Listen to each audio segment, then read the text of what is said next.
Hello, my dear students. Today I am going to start no any new topic, no any new chapter. Just I am here to talk with you, all my IIT aspirants who are going to give tomorrow exam. So, my dear students, all the best, best of luck. चक दे फट्टे, पूरे जोश से और पूरी energy से आप कल जाइएगा और एग्ज़ाम देकर आइएगा। एग्ज़ाम क्या है? आपको कभी भी एग्ज़ाम से फेयर होने की ज़रूरत नहीं है, क्योंकि एग्ज़ाम आपके एबिलिटी को टेस्ट किया जा रहा है। आप कितने प्रेशर को हैंडल कर सकते हैं, उसे टेस्ट किया जा रहा है। अगर एग्ज़ाम ना हो, अगर प्रेशर ना हो, तो आपकी एबिलिटी, आपके अंदर जो क्वालिटी छुपी हुई है, वो बाहर कभी नहीं आएगी। तो एग्ज़ाम से डरिए मत, एग्ज़ाम के फेल्योर से डरिए मत। एग्ज़ाम का पर्पस ही है कि आपको सेलेक्ट करके ले जाने के लिए वो एग्ज़ाम लिया जा रहा है। आपको आईआईटी में एंट्रेंस देने के लिए एग्ज़ाम लिया जा रहा है। आप सब बच्चों का सपना है आईआईटी में जाने का।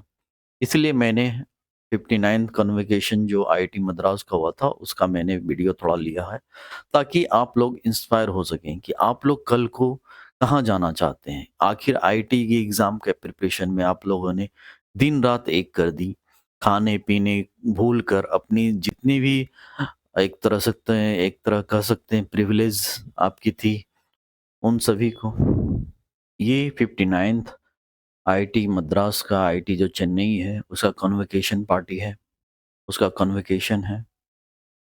तो आप बच्चे आईआईटी में जाना चाहते हैं, तो इसलिए मैंने ये वीडियो आप लोगों के सामने रखा है, ताकि आप लोग फ़ील कर सकें कि आप एक आईआईटी के स्टूडेंट हैं। आईआईटी जेईई एस्पिरेंट अब नहीं रहे, अब आप प्रॉपर्ली आईआईटी के स्टूडेंट हैं। कल एग्ज़ाम देने के बाद प्रॉपर्ली आप लोग आईआईटी के स्टूडेंट कहलाएँगे। तो अपने अंदर जितनी हो सके पूरी कॉन्फिडेंस को लेकर जाइए कल। आप लोगों ने जितनी पढ़ाई अब तक की है, वो सब के सब एक तरह से मान कर चलिए कि पूरी हो चुकी है। जो भी क्वेश्चन्स आएँगे, आपने की आपकी जो तैयारी है वो बिल्कुल पूरी है। उससे आपको घबराना नहीं है, क्योंकि देखिए प्रॉब्लम का पर्पस ही है आप लोगों के प्रेशर को आप कितने ईज़ी वे में प्रेशर को हैंडल कर लेते हैं, उसी को प्रॉब्लम सॉल्व क कितनी ईज़ी वे में कर लेते हैं, इसी को जज किया जाता है। तो इसलिए क्वेश्चन से घबराने की ज़रूरत नहीं है, एग्ज़ाम से घबराने की ज़रूरत नहीं है, क्योंकि एग्ज़ाम अगर नहीं होगा तो आपके अंदर जो एबिलिटी छुपी हुई है, जो आप लोगों ने दिन-रात एक कर दिया पढ़ाई में, या अब तक आप लोगों ने वो चीज़ पढ़ाई कर ली, उतनी पढ़ाई कर ली जो आप लोग अगर एक नॉर्मल कॉम्पिटिशन होता 11th-12th का, तो शायद आप नहीं कर पाते। तो इसीलिए जब कंपटीशन बड़ी होती है, तो प्रेशर भी ज़्यादा होते हैं और टेंशन भी ज़्यादा होते हैं, और इसी प्रेशर और टेंशन को ही निखर कर एक ऐसी क्वालिटी आती है जो ह्यूमन बीइंग्स के लिए जानी जाती है। क्योंकि बहुत सारे ऐसे स्टूडेंट हैं जिन्हें खुद नहीं पता कि उनमें कितनी सारी एबिलिटी है, कितनी सारी क्वालिटी है। लेकिन जैसे-जैसे लाइफ में प्रॉब्लम्स आएँगी, आपकी क्वालिटी वो निकल कर बाहर आएँगी। तो इसलिए कभी भी किसी प्रॉब्लम से घबराने की ज़रूरत नहीं है, किसी एग्ज़ाम से डरने की ज़रूरत नहीं है। आप जितना हो सकता है अपने आप को रिलैक्स रखें, और प्रॉब्लम को ईज़ी वे में सॉल्व करने के लिए ही इंजीनियर्स जाने जाते हैं। इंजीनियर्स का अगर डेफिनिशन दिया जाए, तो engineers can make everything easy. Engineers are those person who solve all the problems in easy way, in easy way. So my dear students, अब तक आप लोग स्टूडेंट हैं, और कल से आईआईटी जेईई मेंस क्लियर करने के बाद आप लोग सब इंजीनियर्स कहलाएंगे। सो एक तरह से आप लोगों को अभी से मान कर चलना चाहिए कि आप लोग जब प्रिपरेशन स्टार्ट किए हैं आईआईटी जेईई का, तो आप लोग सभी इंजीनियर्स हैं। और इंजीनियर्स का पर्पस ही होता है, कोई भी कितना भी प्रॉब्लम्स क्यों ना हो, हर्डल, उसे आप ईज़ी वे में सॉल्व कीजिएगा। ना ही पैनिक होइएगा, ना ही उस प्रॉब्लम का टफ सॉल्यूशन निकालिएगा। जितना हो सकता है हर प्रॉब्लम का सॉल्यूशन ईज़ी वे में निकालिए, तभी आप एक सही इंजीनियर्स हैं। तो इसीलिए माय डियर स्टूडेंट्स, काफ़ी कॉन्फिडेंस और काफ़ी एनर्जी से कल जाइएगा यहाँ एग्ज़ामिनेशन हॉल में।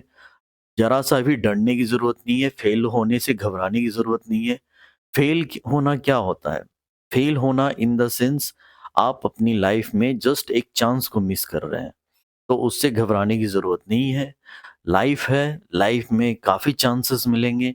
आपको काफ़ी बार इस तरह से फेल्योर का सामना करना पड़ सकता है, लेकिन घबराने की ज़रूरत नहीं है। आपको पूरी कॉन्फिडेंस के साथ हर प्रॉब्लम के सामने आपको लड़ाई करनी है। तो जितना ज़्यादा आप कॉन्फिडेंस में रहिएगा, उतनी अच्छी आपकी प्रॉब्लम सॉल्व करने की एबिलिटी निखर के आएगी। तो माय डियर स्टूडेंट्स, और अपने आप को मान कर चलिए कि अभी आप आईआईटी में जा चुके हैं।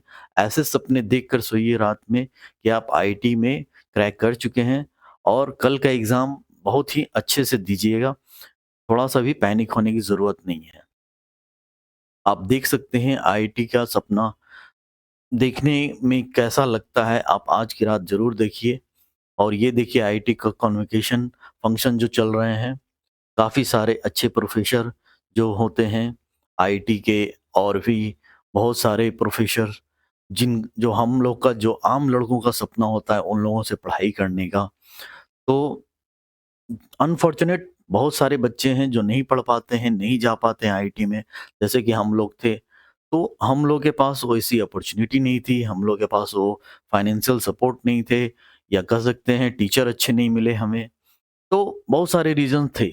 लेकिन आज की डेट में आपके पास ऐसी असुविधा ना हो, इसलिए हम सब जितने भी फैकल्टी हैं, हम सब जितने भी टीचर हैं, जो गली मोहल्ले या जहाँ भी मौका मिल रहा है हम लोगों को, हम लोग अपनी तरफ से पूरी कोशिश कर रहे हैं कि आप बच्चों के लिए कुछ कर सकें। आप बच्चों के रास्ते को थोड़ी-सी हो सके तो हम आसान कर सकें, जो मुश्किल रास्ते हैं लाइफ़ के, जो आगे चलकर बहुत सारी प्रॉब्लम्स आने वाली हैं, तो उन प्रॉब्लम्स को जितना हो सके हम लोग की कोशिश है यही है कि आप लोगों को प्रॉब्लम फेस ना करना पड़े, और हम लोग उसे जितना ज़्यादा से ज़्यादा हो सके आपको हेल्प करें, आपको प्रॉब्लम सॉल्व करके दें, ताकि आप आगे बढ़ सकें। जितना हो सके आप आईआईटी जॉइन कीजिए, फिर एमटेक कीजिए, पीएचडी कीजिए, फिर आप कुछ बहुत बड़े पोस्ट पे जाइए, आईएएस बनिए और बड़े साइंटिस्ट बनिए, एपीजे अब्दुल कलाम जैसे बनिए। मतलब कि एक तरह से देखा जाए तो हम सबका जो सपना जो कहीं न कहीं अधूरा रह गया, हम लोग पूरा नहीं कर पाए।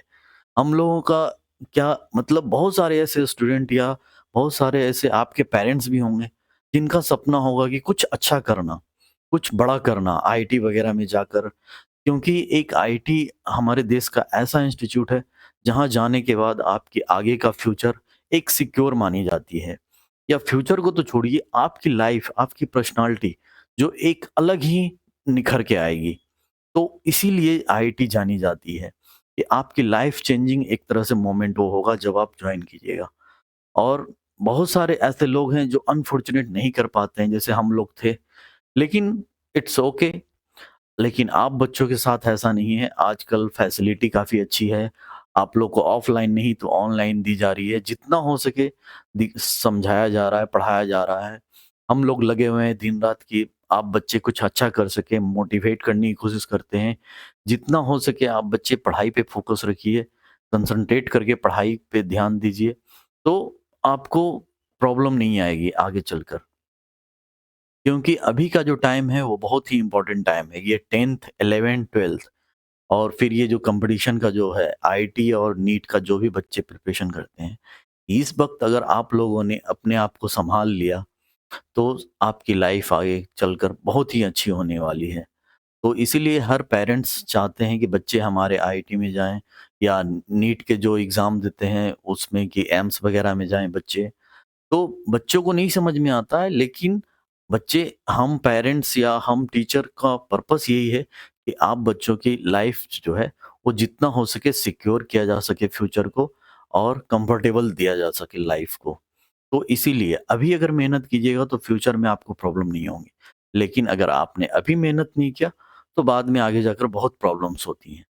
तो इसलिए हम लोग का एक्सपीरियंस जो कहता है कि आप बच्चों को जितना हो सके प्यार से, या थोड़ा डाँट कर भी, आपके हाथ पकड़कर, आपको जितना हो सके लाड़-प्यार करके पढ़ाया जा सके, जितना हो सके आपको समझाया जा सके कि आप बच्चे फ़ोकस कीजिए पढ़ाई पे, ताकि आपकी लाइफ़ काफ़ी अच्छी हो। और देखिए क्या लाइफ़ होती है, आप उसको विज़ुअलाइज़ कर सकते हैं। आईआईटी मद्रास का ये कन्वोकेशन चल रहा है। जो बच्चे आईआईटी में पढ़ रहे होंगे, जो फैकल्टी वहाँ के रहते हैं, जो प्रोफ़ेसर होते हैं, उनसे बात करना, उनसे पढ़ाई के बारे में जानना एक अलग ही माहौल होता है। जैसे हम लोगों ने इंजीनियरिंग किया है लेकिन एक नॉर्मल कॉलेज से किया है, बैंगलोर इंस्टीट्यूट से किया है, तो वहाँ भी बहुत सारे अच्छे फैकल्टी थे। ऐसा नहीं कि जो प्राइवेट कॉलेज होते हैं वहाँ फैकल्टी अच्छे नहीं होते। लेकिन एक आईटी का फैकल्टी का होना और एक नॉर्मल मतलब कह सकते हैं प्राइवेट कॉलेज की फैकल्टी में थोड़ा डिफरेंस तो आते हैं। लेकिन एक प्राउड मोमेंट होता है जब आप पढ़ाई करते हैं आईटी जैसे इंस्टीट्यूट में। तो आप सबका सपना है जो आई होप कि कल वो ज़रूर साकार हो।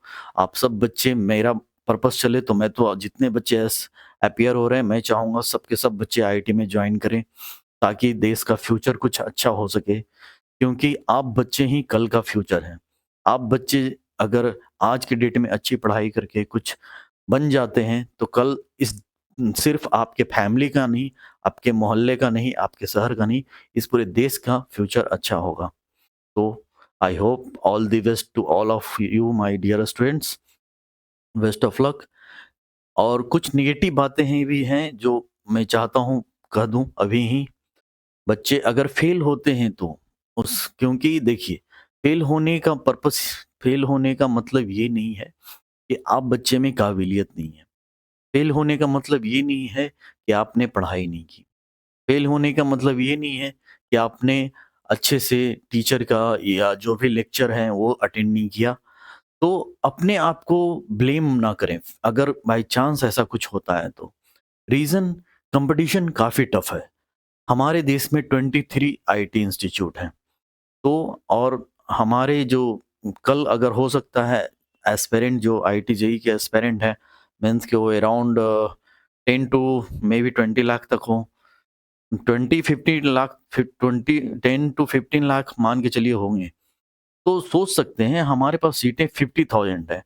अगर एनआईटी, आईआईटी, ट्रिपल आईटी ये सब मिलाकर अगर करूँ तो 50,000 सीट्स हैं और एस्पिरेंट आएँगे 15 लाख।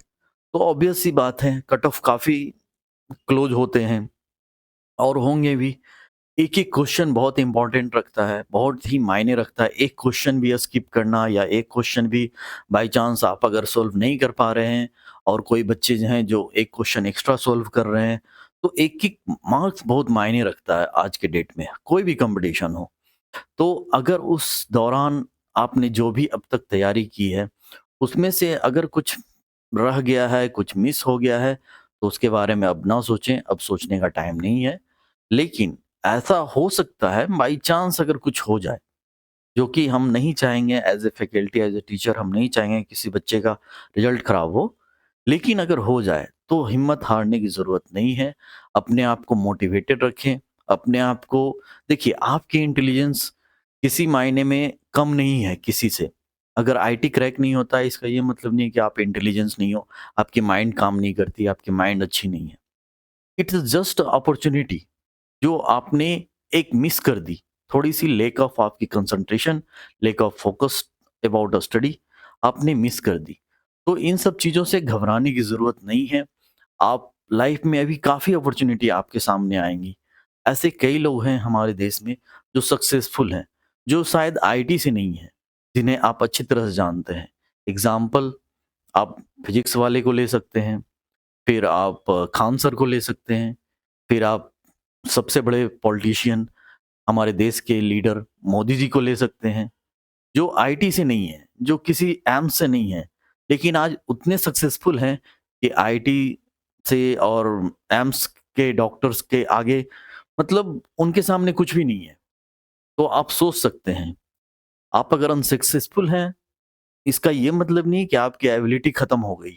आप एक एग्ज़ाम अगर क्रैक नहीं कर पाते हैं, इसका पर मतलब ये नहीं है कि आपका लाइफ़ का मतलब एंड है। आप लाइफ़ में आगे कुछ कर ही नहीं सकते हैं।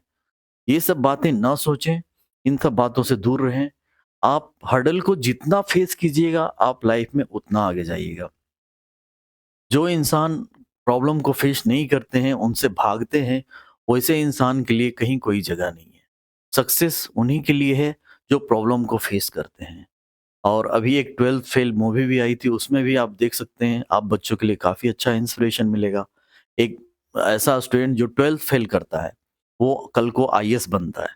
तो सोच सकते हैं, आप बच्चे तो 12th में 99% लाए हुए हैं। आप बच्चे कैसे कमज़ोर हो सकते हो या आईआईटी में कैसे फेल हो सकते हो? तो बच्चों, आप अपने आप को डिमोटिवेट कभी ना करें, भले कोई भी कुछ भी हो जाए। आपके पेरेंट्स बोलें, आपके पड़ोस में बोलें या जितने हो सके कोई भी आपसे कुछ भी बोले, टीचर ऐसे एज़ अ टीचर मैं भी कह सकता हूँ कि हाँ, आपने पढ़ाई नहीं की, फेल हो गए। लेकिन इन सब बातों का पर्पस यही है कि बच्चे आप अपना ध्यान रखिए, आप फ़ोकस रखिए स्टडी पे। कहने का मतलब ये नहीं कि आपको कह सकते हैं कि हाँ, आपकी तारीफ़ क्योंकि पेरेंट्स हों या टीचर हों, कभी भी आपके फेस पे आपकी तारीफ़ नहीं करेंगे। क्योंकि तारीफ़ करने का मतलब हो जाएगा कि आप फिर बाल गोपाल हो जाइएगा, लड्डू जैसे, मुँह फुला लीजिएगा, मतलब खुश हो जाइएगा। तो इसलिए हम लोग वो सिर्फ़ नहीं चाहते हैं। तो इसलिए बच्चों, आप लोग अपने आप को पूरी तरह से जितना हो सके रिलैक्स होके सोइए और खाने में जैसे डाइट भी बहुत मायने रखती है। तो जैसे एप्पल, जितना हो सके आप मॉर्निंग में पानी पीजिए, सुबह उठकर और एप्पल खाइए, 2 एप्पल खाकर जाइए एग्ज़ाम देने। एप्पल हो गए, आलमंड हो गए, आलमंड वो भी पानी में उसे रात भर भिगो दीजिए, सुबह उठ के खाइएगा। तो जितनी आप फ्रूट्स लीजिएगा, आपका माइंड उतना रिलैक्स रहेगा और थोड़ा बहुत कॉफ़ी भी पी सकते हैं, फिर चॉकलेट भी खा सकते हैं। लेकिन वो चॉकलेट जो मतलब वो होता है ना डार्क चॉकलेट, उस तरह का चॉकलेट। तो उन सब से आपकी माइंड थोड़ी-सी रिलैक्स रहेगी। देखिए सिचुएशन हर्डल आपके लिए सिर्फ़ नहीं है, आप अकेले स्टूडेंट नहीं हो जिसको अंदर से डर लग रहा है कि फेल हो जाएँगे, मैंने पूरा सिलेबस नहीं किया है, बाकी मेरा टेस्ट में अच्छा मार्क्स नहीं आया है। हर स्टूडेंट को लगता है ये। जो टॉपर है वो भी पूरा सिलेबस नहीं किया होगा कवर। वो भी जो टॉप करने वाला है, उसे भी नहीं पता कि वो टॉप करने वाला है। हम लोग जैसे हमने इंजीनियरिंग में कई सारे सब्जेक्ट ऐसे थे जिसमें लगता था कि हमने तो पढ़ा ही नहीं है, बहुत कम पढ़ा है। लेकिन जब रिज़ल्ट आता था तो देखते थे काफ़ी अच्छा है, क्योंकि सारे क्वेश्चन जो हमने पढ़ा था, उसी से रिलेटेड आ गया। तो सॉल्व कर दिया ईज़ी वे में। तो कभी-कभी मार्क्स काफ़ी अच्छे आ जाते हैं, जो एक्सपेक्टेशन नहीं रहता है कि इस सब्जेक्ट में तो बहुत कम पढ़ाई की है, हो ही नहीं सकता है मतलब इतना अच्छा है, लेकिन आता है। तो आप नहीं जानते कि आपने कौन-सा टॉपिक से क्वेश्चन आने वाला है या कौन-सा मतलब एग्ज़ामिनर ने क्या सोचकर क्वेश्चन सेट किया है। सो आप अभी के टाइम में जितना पढ़े हैं उसी पे फ़ोकस रहिए। जितना पढ़ें उसे मानिए कि आपने काफ़ी अच्छी तैयारी की है और 100% आप सबका सिलेक्शन होगा। और जितना हो सके अपने आप को मोटिवेटेड रखिए और अच्छा खाना खाकर सोइए। रात में जितना हो सके थोड़ा बहुत दूध पी लीजिए, उससे माइंड काफ़ी रिलैक्स होती है। कोशिश कीजिए सुबह में दूध ना पिएँ, क्योंकि अगर मॉर्निंग में पीजिएगा तो नींद आ जाएगी एग्ज़ाम के टाइम। कोशिश कीजिए आज रात में थोड़ा बहुत गर्म दूध पी लीजिए और सुबह उठकर एप्पल वगैरह खाइए, आलमंड खाइए। हो सकता है तो थोड़ा बहुत ब्रेड वगैरह, जैम वगैरह खा सकते हैं, हल्का-फुल्का जितना नाश्ता वगैरह हल्का हो, खाना हल्का हो उतना अच्छा। पानी पीजिए, कोशिश कीजिए थोड़ा-सा वाटर बॉटल लेकर चलिए एग्ज़ाम में और अपने आप को जितना हो सके रिलैक्स फ़ील कीजिए। ज़्यादा पैनिक होने की ज़रूरत नहीं है या टेंशन लेने की ज़रूरत नहीं है एग्ज़ाम से।